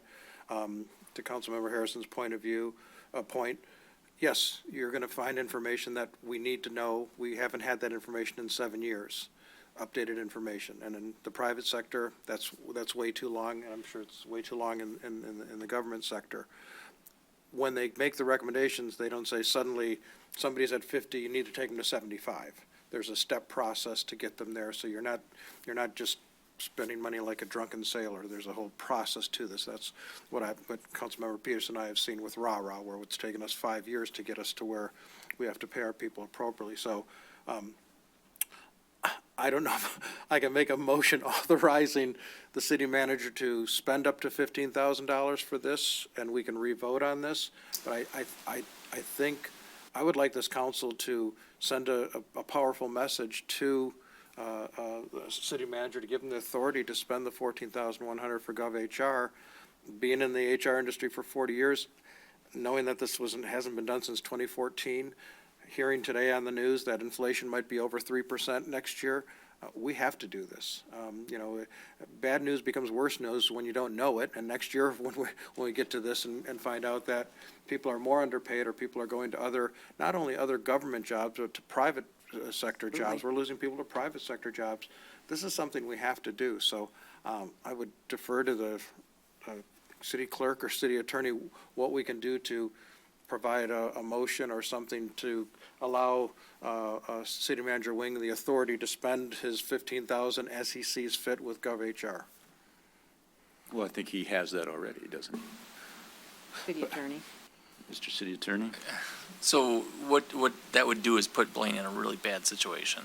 Because, yes, if he didn't come to city council, he could have just done that. However, he now has half of the city council that doesn't want him to do this. And that's not a comfortable position for Blaine to be in. So it is in front of city council as an agenda item if there was a decision to reconsider. Someone from the no vote from that last motion would have to move to reconsider. Okay. But, I mean, yes, Blaine could go and go with the lesser contract, but it is a bit clunky. I agree. Councilmember Sage. Thank you. Thank you, Mr. Mayor. So this is what we pay Blaine to do, right? So he could also reach out to McGrath and say, hey, I can pay you 15 grand. Would you do it for that? If he truly felt more comfortable with that firm. This is his job. Let him do his job. We don't have to sit here and pat him on the back for everything. This is what we pay him to do. Let him do his job. That's all. Councilmember Peterson. Well, we don't pay him to go ahead and make the decision of what somebody should be paid, because then that, as a government body, we are not doing our job. Because the government body is why we have to spend money to have a third party show us the data, which that's always been what we have required here, is the data to show exactly what we need to pay somebody, because otherwise, we don't know exactly what we should be doing. And I don't think it's fair that we put a city manager in that spot, because we are the ones who approved this last year to go ahead and do. It's been done in the past, and we've done it so we have a baseline. He does not have the time to go and figure out what to go ahead and pay these people, or to even call somebody and sit on the phone and ask them to work. This came before us from him through this here, so we could go ahead and make this decision and do it. I don't know why everyone is having a hard time spending $15,000 on a compensation study at a time when it's most needed. And definitely, the city manager does not need one more thing on his plate until he gets his positions filled here, so he can go back to just doing his city manager job. So as of right now, both motions were voted down. So unless there's some other action, it's voted down, and then we need to move on. Councilmember Harrison. Attorney Crott said that we could revote? How Yeah, did you you- word that Revisit. again? Well, someone could make a motion, and you could vote again. That's Someone what who we would voted need to no. do. If- Someone who voted no. Yeah. Okay, so then I feel that Councilmember Peterson and Albrecht have made compelling arguments. I think that knowing that this will come with a plan on how to pay for it, that's what I'm concerned about, is we know we need to pay our employees more. How are we going to do that? If this comes with a plan and then we can use this information to build that plan in the upcoming year, I think that that's the right thing to do. So I'll make a motion that we approve City Manager Wing to hire GovHR to move forward with this process. Your Honor? Actually, the motion would be to reconsider the vote on the most recent motion for GovHR. Okay. Then we would take a vote to see if you're going to reconsider, and then we take a vote. If that passes, then we take a revote of the motion. Okay. That's why we Thank try you. not to go down this road. I'm sorry. That's I'll- okay. I'll So- reconsider, I'd make a motion to reconsider the vote. Okay. Support? Support. Support by the Mayor Pro Tem. Okay. Madam Clerk, the roll, And the vote please. is on the motion to reconsider the vote on the previous motion. Correct. So Bigson. Yes. Salvia. Yes. Albrecht. Yes. Harrison. Yes. Peterson. Yes. Sage. Yes. Okay, then we'd be voting on the motion to hire GovHR and cover part-time and seasonal as Okay. well. So Madam Clerk, the roll. Bigson. No. Salvia. Yes. Albrecht. Yes. Harrison. Yes. Peterson. Yes. Sage. No. Motion passes. Mayor, I have a Councilmember Peterson. Yes, thank you. So, at our last meeting, when we didn't vote to have that seat filled, leaves us in the issue that we just had here and experienced with a tie vote of 3-3. And that, I think, is something that we made a mistake with at the last meeting, that we did not fill that seat, so we could actually have 7 people really do without having a tie. That's all I'm going to say. Thank you. Next is approve a request to install a conduit along Oak Street for future fiber placement. Mr. City Manager.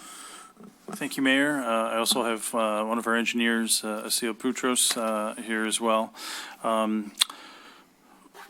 Adding fiber to the city's network has been a multi-year process. Currently, we have fiber now to City Hall, and as of the Ludlow project, we put the conduit, and then this past year put the fiber from City Hall down to Public Works. The final really phase of this is to hit our other remaining large assets with our 2 parking structures as well as the fire station.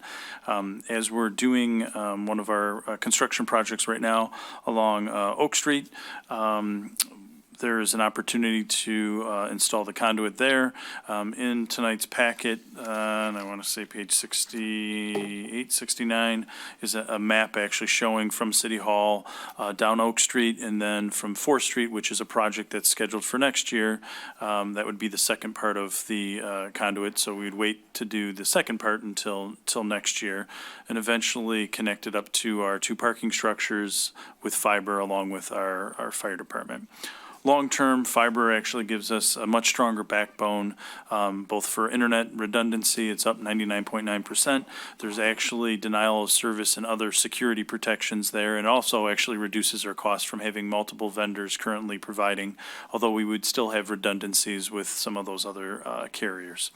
The Merit Fiber, which is the company that we're using, is one that's built on since the 60s, primarily for schools and libraries. Municipalities have been added in the last number of years. Tonight, before you is a request between 23 and 25,000. Again, we don't know exactly because it's in the ground component. So that's why I'm asking not to exceed 25 to be able to proceed with the 4 inches of conduit at the distance of approximately 950 feet, which goes from City Hall down to 4th Street. Councilmember Peterson. Yeah, so I would like to know how much is it going to cost us in the future? Because I know every time we started doing this, then we end up getting this after the fact. So what will we be doing when it needs to go to the parking structures, et cetera? Yep, so for the 2 parking structures, there's going to be a short stint of conduit. So when we get down to 4th Street and to Walnut, there's just a small portion that's going to need to get connected there. We're actually met with the engineers this afternoon for Merit to see what that I guess cost would be. The long-term cost savings is actually compared to having and paying for a provider to give us the internet. We would actually have what's known as dark fiber. We would own it, and so we're just piping through our own internet that's actually coming in already. So month over month, year over year, it's going to save us hundreds of thousands of dollars over the lifespan of this fiber. So it's minimal cost right now. This is the conduit, which is like a PVC pipe basically that's going to go through. It's minimal to the connections to run that smaller distance once we have the conduit and then the fiber connecting to the 2 parking structures. The fire station, when we get down to, I believe it was Waters, was the final decision. That is, again, when we're running that conduit, I'd be building it into that part of the construction project so that I'm not even needing to come back to council. And I'd work with our engineers as well as whoever our new Public Works Director so that we're actually doing that as part of the project instead of coming when we currently have the road open and it's an opportunity. We did ask Deponio afterwards if we chose not to do this right now, and it's probably $15,000 to $18,000 more to come back to do the work at a later time to do the directional drilling or the boring. So this is about a $15,000 to $18,000 savings if we choose to wait and do this at a later time. No, I understand that. And that part, no, I think I must not have spoken clearly for you. What is the cost for the parking structure included in this 25? There's actually not. This is just the conduit component from the City Hall to the corner of Oak and 4th Street. Right. So all I wanted to know is how much it was going to cost us in the future for that piece, and then, of course, the fire department. Approximately. So yeah. we know that laying this was expensive to do it down Ludlow as well. Yep. So just having like these total numbers would be nice to know what's in the future. I think Asil can probably give us an engineering estimate. Okay. ISU. So we did talk to Deponio, the contractor, like Blaine said, would be almost double the cost if we do it as like there is no work done on the road.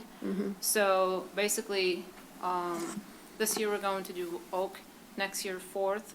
All we can do with this project to have it done like half of the cost up to Main Street. So if we want to continue further, then they gave us a $23 per foot. So double the cost would be about, I would say, $46.50 per foot. And then we can multiply it by the length and get you price. No, that's fine. At least we know that it's where we're at with that, so. And I'm fine with it being done during the project. I'm fine that we're doing it now before they complete that out there. I mean, for us to know ahead of time that when they come in and do that, part of the infrastructure component of this, when we're building out what it's going to cost us, we know that everything's included, and that includes that, so. Yeah, I believe it was the $23 per square foot is what, or per linear foot, excuse me. Awesome. Thanks, Vasile. Councilmember Albrecht?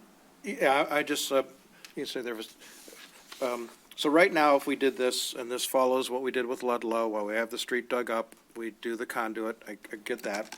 So that's gonna cost not to exceed $25,000. We don't approve it tonight, we come back a year later and do it. To dig it up, it's gonna cost us still that 25,000 plus an additional 50. Right. Okay, 15 to 18, correct, yeah. I wasn't clear from your Yeah. memorandum, that was the question I had. So, based on that and based on what we've talked about in infrastructure and, you know, we said when we dig up roads, let's do everything. Right. Let's not dig it up and then, you know, the people on Oak Street will not be happy if we're coming back a year from now and doing this. So based on that, I'd make a motion to accept the proposal from Deponio not to exceed 25,000 to proceed with the installation of a 4-inch conduit, a distance of approximately 950 feet from 6th Street to 4th Street on Oak Street. Support. Motion by Councilmember Albrecht, support by Councilmember Peterson. Can I add one more thing before you guys vote? Absolutely. So this is just a conduit running through, I guess, the ground. You still have to pay merit to run the actual fiber through.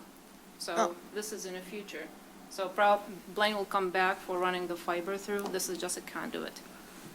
Just want to clarify. They will not have to, just to add on to that, they will not have to, because there's handholds, they won't have to do any construction. The pipe is actually there while the construction work's done. So they basically put what is maybe a 3 by 4 foot box so that they can actually put the conduit. They tie basically a fish line or a string in there so that when they come to pull the fiber, they pull the fiber through.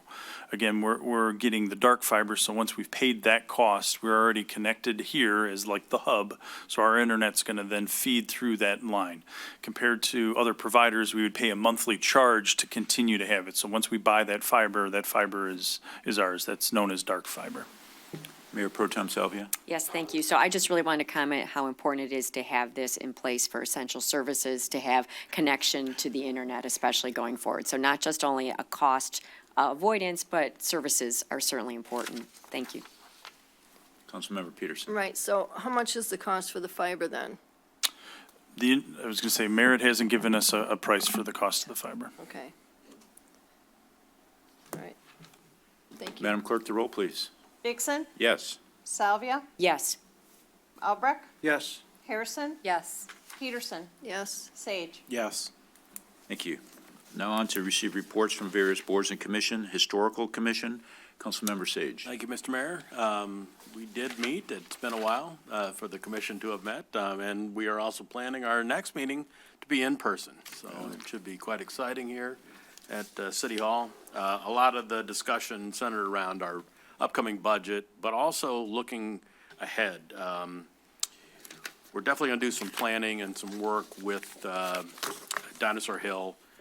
We want to resurrect the Greater Rochester Heritage Days Festival, and we have some time now to actually put some effort behind that.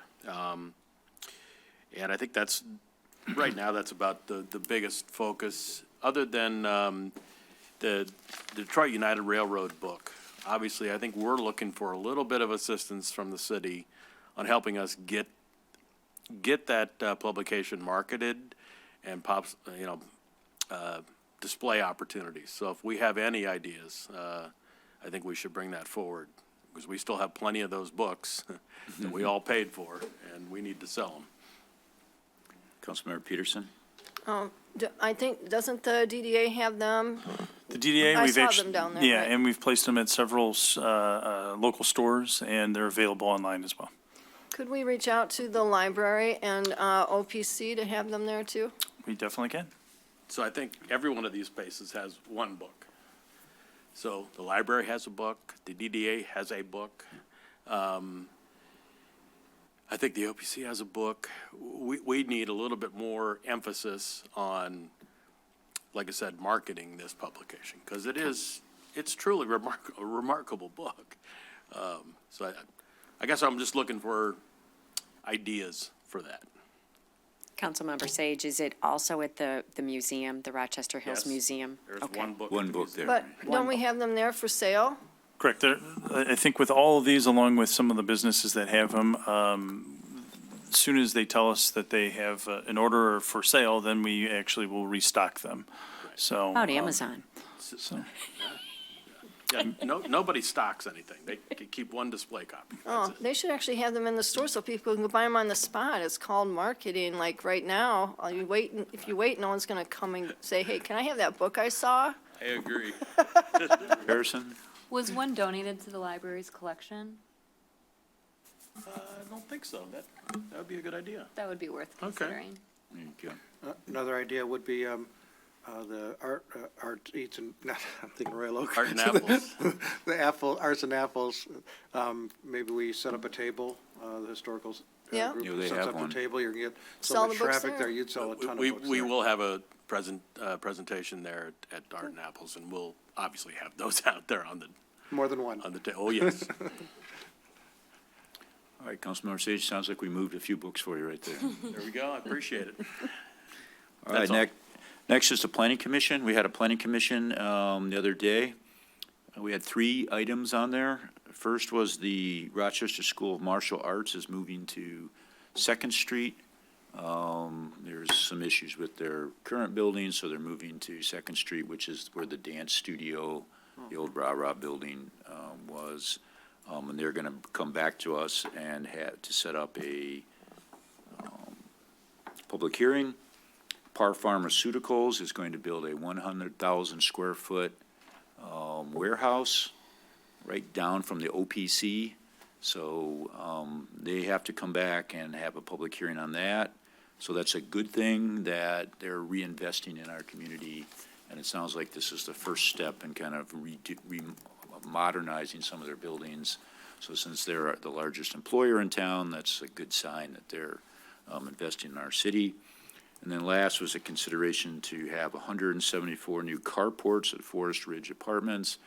There were some issues with how it looks and some of the neighbors and stuff, so we've asked the applicant to go back and relook at it. He's going to meet with the city and try to come up with some better ideas to look a little better over there.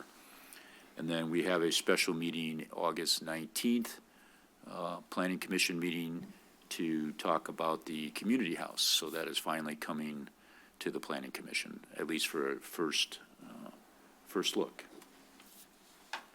Councilmember Peterson, question? Yes, thank you. So, reading through the Planning Commission packet, a question regarding the Forest Ridge development with the carports.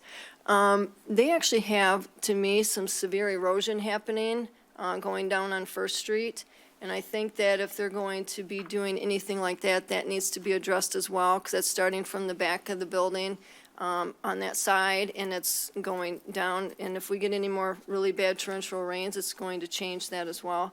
And I am glad that residents and people brought it up, because, I mean, I know that's something that would help those that live there. However, with that being one big open spot right in front of the cemetery, that would look really bad if that's all you see is that, and not, especially being right there in the center of a residential, just seeing all carports.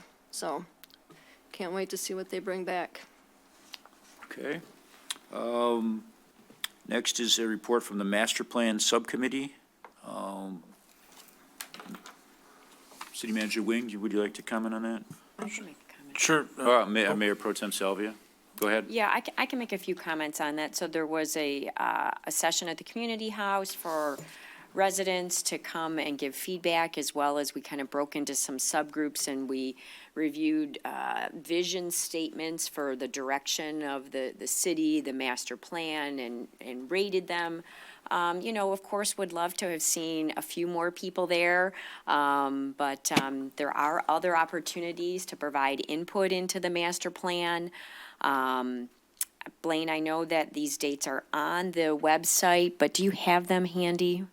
I don't. They're on our website, and then I'll be providing to council kind of the next, there's going to be a full calendar, and in our next packet, I will have that for everybody, and I can have a small presentation kind of as we're preparing.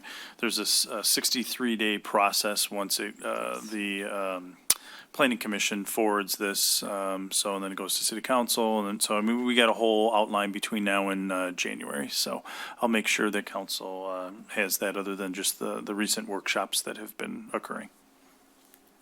Very good. Okay, next, receive a report from the Parking Advisory Committee. Councilmember Sage and I, we had a meeting. Councilmember Sage, you want me to do it, or? Go ahead, I'll do the OPEB. Okay. We talked about, we had everybody was there, so we had a full meeting, and we talked about, the stuff we've talked about before, that we want the parking system to pay for itself. And so we started looking at all the different, we had that tool, that we started looking at all the different aspects of it. We talked about all the various aspects, kind of gave city administration some ideas that we were in favor of, some that we were against. City management is going to come back with a plan that gives us long-term stability for us to talk about, that then we can present to the city council. So we kind of looked at all the issues, and actually, these issues that just, kind of ran out of time. So, but it's all, all the issues of how do we raise money? Do we raise rates? Do we do it on Sunday? Do we do it on this? Do we do that? We had that back and forth conversation, and we've asked city management to come back with a plan. The committee will vote on it, and again, bring a presentation back. We're having our meeting December 1st, so hopefully the first meeting in December, we should have something to present. Councilmember Albrecht. I was really interested in this your report out here, and I know working on the budget committee, Anthony and Marcy have that tool, where you can put in numbers like we used for the budget thing. So, are they part of this meeting? Do they? Yes. Are they? Oh, so Yeah. they're there running Yeah. the tool for Yeah. you, And so we'll say, how about this, and they'll run that. and that's what we will see at some point. Right. Okay, thank you. And of course, the number one thing that moves the needle the most is raising the parking rates in town.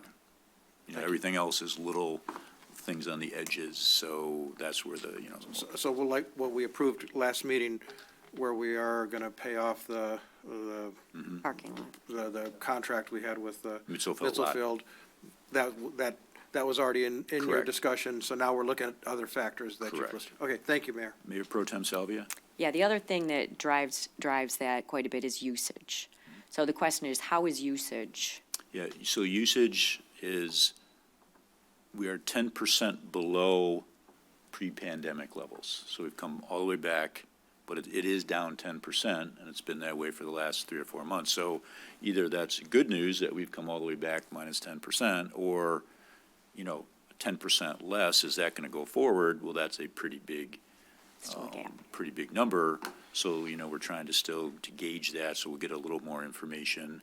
And of course, unfortunately, if COVID comes back a little bit, that could skew those numbers again. So, that's something we're also looking at. Yeah, I guess to kind of tag on that, I guess I would just look for also from the committee, what other ideas to increase usage? We talked about when we had free parking in town, we didn't get a lot of bang for the buck for that, right? So how can we get more people to use our parking lots? Because, if you go in there and park and think you're gonna get in and zip out and not have to pay. Usually you end up having to put $1 in, right? So those dollars add up. So thoughts on usage, and maybe the DDA can help on that. Obviously they do, all the events that they do really drive usage in there. So just usage is part of the equation. Councilmember Peterson? Yeah, so what was the discussion, Mayor, regarding the pay in lieu? So we talked about that, but we really did not get into that and felt like we didn't have time to do that, but that's certainly on the agenda, something to look at, to bring to council. We're going to have some kind of recommendation, but I think Councilmember Sage and I would agree that that's something that is probably more a council decision than maybe a parking committee decision. We will have a recommendation, but that's like a larger issue of, there's like fairness and things like that so that did not get decided in the meeting. Okay, so follow up if I may. So then my next thought is, why are we not having another meeting until December when this is such an important item with what we need to do because of the losses that we are, experiencing? That's going to take us all the way into another quarter and a half. I think the reason was because management needed some time to get back to us for the next meeting, but I mean. The agenda shows the next meeting is October 18th. I don't know if that's. Was I wrong? Was it at the 18th? The October meeting is with the PAC again, and then there's coming to council was the first meeting of December. Yeah, sorry, thanks. Okay. Yeah, thanks. So Thank you for October's better. clarifying that. Yeah, so we'll be bringing it to,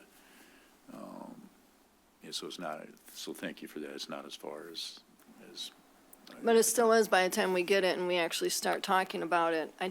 How are we going to fix this? This is a huge issue, and we can't continue taking money from the DDA. That's the thing that I don't want us to see that's going to be the next solution. That, we need it one more time, because we sit here and we're not making decisions to make this work. And to Mayor Pro Tem Salvia's point, this is exactly what we need. We need to find a way to do usage, and usage is in payment. So I will look forward to that, and I just hope that we can get something sooner rather than later.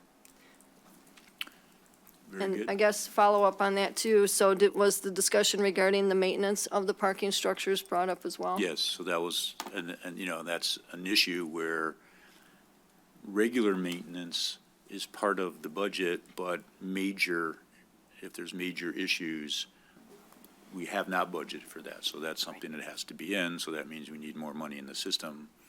So all those things were looked at. Then, were there any major items that have come up yet then? No, but we want to have anticipated money in case there's a major thing. Oh, I understand that. I Right. just want to make sure if anyone had discussion regarding any major items at this time that we needed to be, top of mind. The only thing, Mayor, if I could add, was we noted that the parking lots have not been part of, it's just been the maintenance of the parking structures. So that was, I won't necessarily call it a major thing, but it could have some impact, and there's definitely going to need to be increased costs. We've done the Paiser ratings for those, so we know some are in good shape and some are in poor shape. So depending on if we have to do reconstruct versus just doing mill and fill or sealing and then painting, there's a variety based on the actual parking, the actual lots, not the two structures.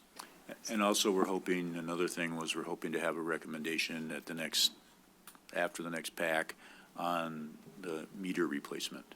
Because the police chief is still working on that and getting different ideas and stuff. And it looks like we might have some better ideas that will be less expensive, hopefully. Councilmember Peterson. Yeah, so I guess regarding the parking lots then, City Manager Wing, could we have an idea at the next meeting what the Paiser ratings are on those, so we can kind of see right away what we might be looking at? Yeah, so I'm happy to share what the PASER ratings are. What I've Right. asked to work with our engineers is actually on what the cost, so that I could actually know what, okay, so if we have a PASER rating of a 7 and then a 5 and a 3, what would it take to actually get those up to a longer lasting? So I'm happy to share the PASER rating Right. component. No, and just knowing where it is at, if it's a PASER rating of 3 right now in one lot, or do we have 5 at, Sure. 3? Yep. So, okay, thank you. And I think that's part of the problem is a couple of the surface lots are not in good shape. The parking deck itself is in good shape because it's newer, and we've kind of been focusing on that, but we have not, passed PACs. I've only been on the PAC for a while, but, so that's an issue you have to take a look at. Yeah. Okay. Next is a report from the Retirement Board. Councilmember Sage. Thank you, Mr. Mayor. Very positive meeting. This is the second quarter in a row where just the results and how well Morgan Stanley has outperformed any index that we would put it up against. The decisions they're making and the active management from the fund managers has really been impressive, and we made the right move in hiring them. It's been very positive. They put a stress test against it as well. Came back. You would have enjoyed those findings. Yeah, we're making so much money that, at least for right now, that we're having to reallocate downward because our stocks and stuff are getting a higher percentage than what we're supposed to have. So we have to, but that's, of course, a great thing a great problem to have. So Retirement Board is all peaches and cream for now, right?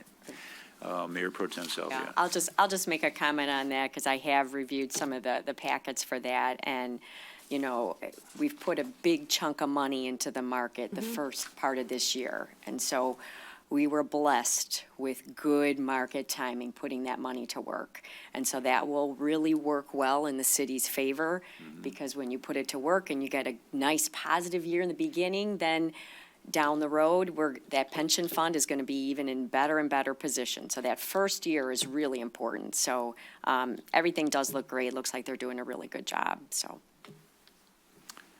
And Councilmember Sage and I are taking complete credit for all that, all those decisions. Next is a report from the Budget and Finance Committee. One of Councilmember Harrison. Thank you, Mayor. We welcomed Mayor Pro Tem Salvia to our team. We're glad to have her on board.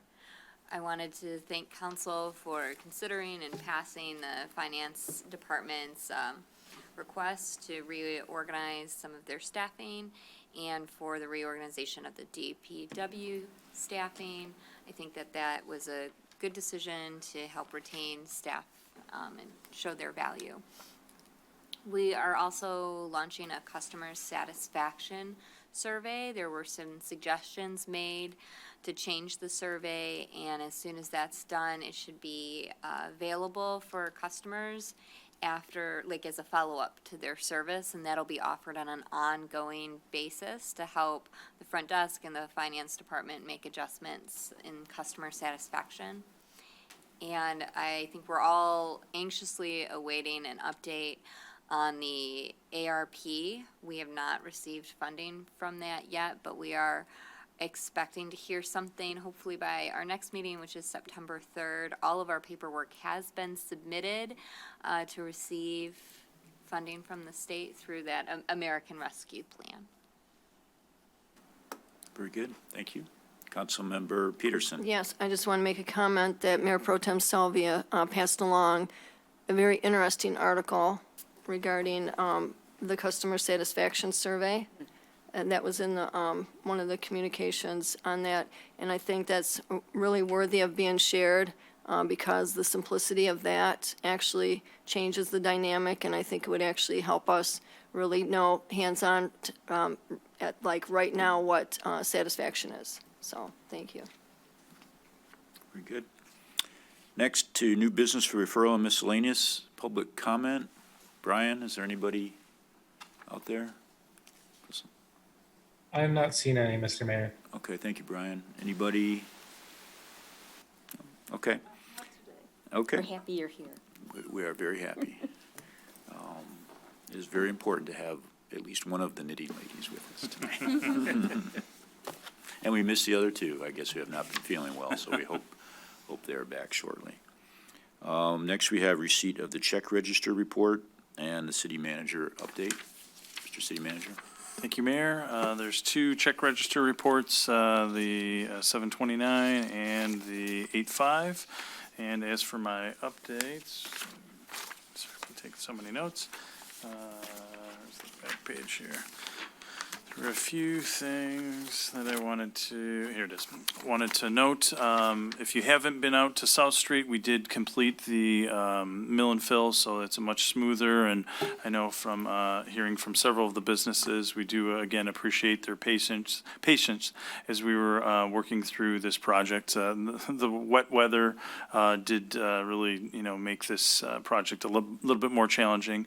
In addition to, quite honestly, from the drawings that were, over 20 years old, we had to do a lot more exploration. So that's why when they're doing that exploration, it tore up the roads. However, I think due to the extra levels of asphalt that we're able to apply, we'll get a longer return on our investment here recently. I'm happy to also share that instead of the 300,000, I think was it 270 and change?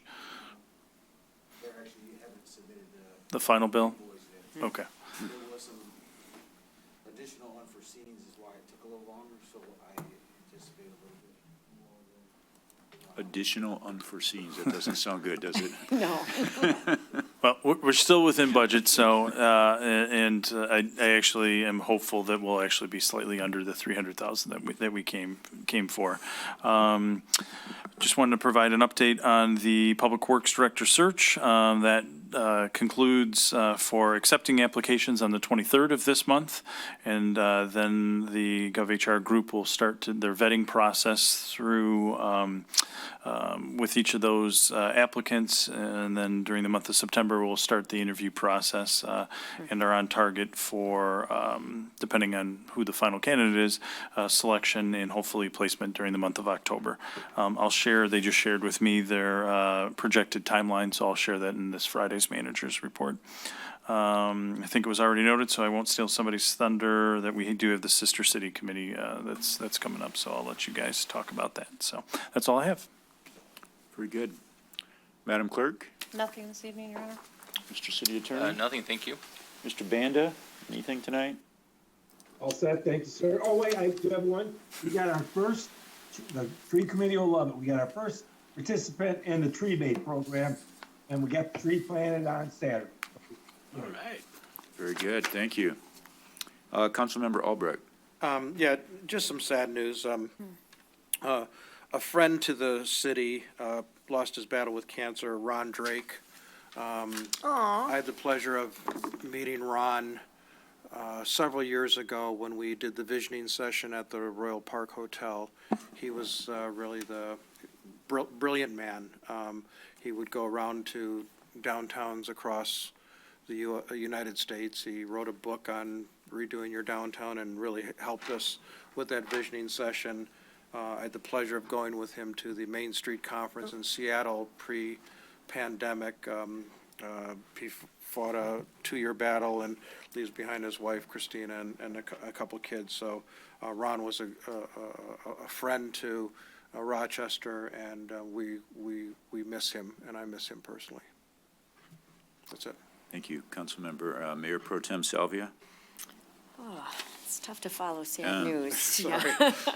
So I do have a few things. Kind of a little OPC headline in the world of staffing changes. Matt Miller, who was well-loved at the OPC, resigned 2 weeks ago, so there will be a replacement looking to fill some big shoes there at the OPC. And the summer soiree is coming up, August 20th. It's going to be outside, so I think that's going to be a nice event. So get your tickets and come support Meals on Wheels.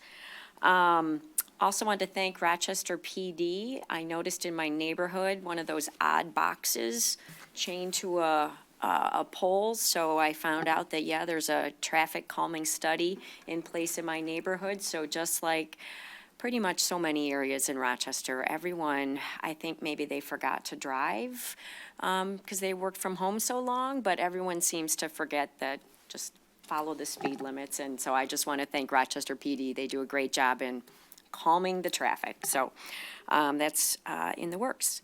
The Rochester Hills Museum is reopened, so the new barn is opened, and I thought it was pretty cool that the mastodon bones are now in the museum. So go check them out. It is on Rochester property, you know, even though it's the Rochester Hills Museum. Other things I wanted to say is that in the past meeting, we talked about boards and commissions, and we talked about report outs, when they take place, who does them, what council members are on them, who's the board contact. So in talking with the city manager, administration is working on a matrix that will be available for council as well as on the website, so that we'll have increased transparency on who's on what boards and commissions, how often do they meet, where are the minutes published, who is the contact within administration, who's the contact within the organization. So I think that will really help out and just provide some transparency. I would also, in looking at, notice that the grant committee has been established for about 6 months. So probably coming up on time for an update, even if it's just, here's the plan with the grant committee and what's happening. So would ask if we could have that come to a future agenda. And then lastly, I would like to nominate Steve Sage to the open position on the Planning Commission.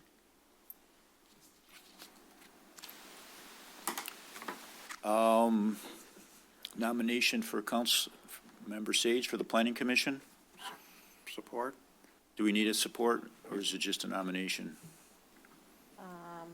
Just well, council in the history has confirmed these at the same time. Okay, so, Because but it's we a don't council need, member, we don't need the 2-week lag. right, we don't need a support, though, it's just a nomination. You could do the motion, so that could count as the motion to. So I need to make a motion to do that? Or is it A just a motion to nomination? nominate? Just a nomination, Okay, and then we vote on the nomination. yes. Okay, so Councilmember Sage is nominated to be on the Planning Commission. Madam Clerk, the roll, please. Vixen, Yes. Salvia, Yes. Albrecht, Yes. Harrison, Yes. Peterson, No, Sage, Yes. Okay. Brian votes. Anything further? That is all. All right, Councilmember Sage. Yeah, now you're called on. Welcome to the Planning Commission, and now it's your turn Thank for you. Nothing this miscellaneous. evening, sir. Although, Mark, I did get excited about the tree canopy report. So when is our first tree meeting? Because We do need to have another tree committee meeting to talk about that. We did not talk about it in any length at the committee meeting, and we need to. very good. Thank you. Any miscellaneous, Councilmember Sage? Nothing further, sir. Councilmember Harrison. Thank you.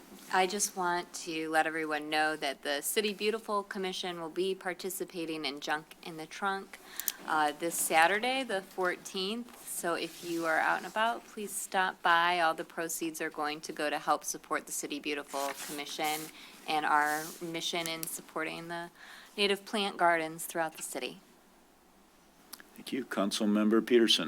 Yes, first I would like to ask our city manager to prepare a report with all the attorney fees and the breakdown of what those are from the past year, and present to council by the first meeting in September.